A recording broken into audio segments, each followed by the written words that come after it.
ওই chairman, Robin Hood ভাইয়ের কড়া হুকুম, কোনো উপায় নেই চান্দু।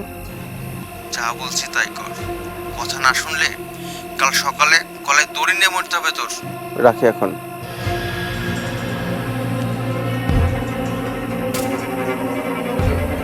আমি কি করে কি ফাঁসাতে পড়লাম?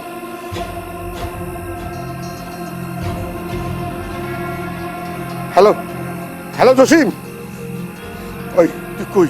আমরা বাগানে লুকে আছি, রবিনহুড আইলেই বাইন্দা ফেলাম। ওই কামাল কি করে? উনি পয়সা আছে। ওই এক কাম কর, ওরে মাইরে ফেলা। না না, ওরে মার। চেয়ারম্যান সাহেব, কেমনে মারুম? সে তো এখন আসে নাই। কামাল মেম্বারে ঢোক দিয়া বসায় রাখছি, উনি বাগানে বসে আছে আর আমরা বাগানে লুকে আছি।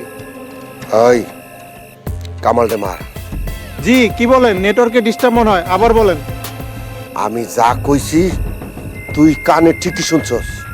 ওই কামালটা মার, তয় জানে মারবি না। কিন্তু উনি তো আপনার লোক। ওই জসিম, তোরে যা কইছি তাই কর।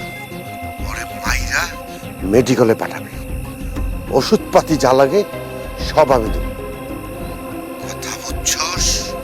জি, বুঝবার পারছি।